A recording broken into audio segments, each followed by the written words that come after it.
Hey everybody, this is Ethan from Kite Paddle Surf here at our local favorite wing spot, Squalicum Beach here in Bellingham, and I'm going to run you guys through my kit for wing foiling.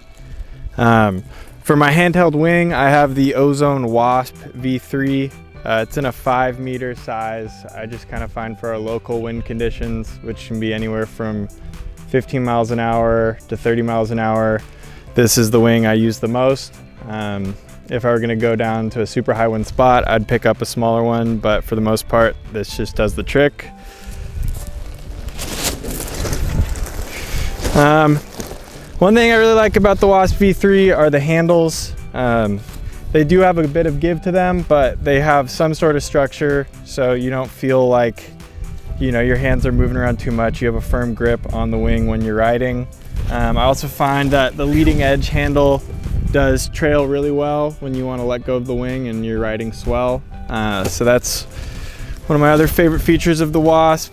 I also definitely prefer to use a waist leash as opposed to the wrist leash. I just find wrist leash kind of pop your hand up and down when the wing's really blowing. And I also have my Ride Engine Nug here on my waist leash, which I use as a harness with the Ozone harness line that just runs from the center, or from the top handle down to a center handle. I'm on an 80 leaderboard. Just for reference, I weigh 170 pounds. I would say I'm kind of in that beginner intermediate level of riding. So the 80 has been a little bit of a challenge for me. For reference, I weigh 170 pounds and I'm currently riding an 80 leaderboard. I've learned on a 110 leaderboard, went down to a 90 and then to an 80. The transition hasn't been too difficult once you're up and riding. I love the size of the board. It's the KT Wing Drifter.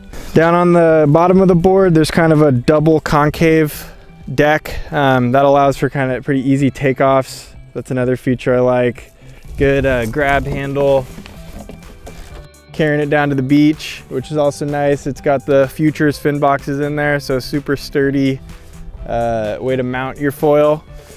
For my foil setup, I've got the Armstrong 85 centimeter mast, which I think is the perfect length for winging. Just it helps you get over wind swell. You know, I've tried the 72 and it just didn't seem like it was enough for me. My front wings, I have the CF 1200 centimeter V2 as well as the 16. I love them both. They're both really user friendly. I really just decide which one I'm going to use based on the wind. So if it's really blowing, I'll definitely take out the 1200. That's probably my favorite, but I do like having the 1600 around for those lighter days. Just get you out on the water. They have really good low end lift, turn really smoothly, and they're just pretty easy to use.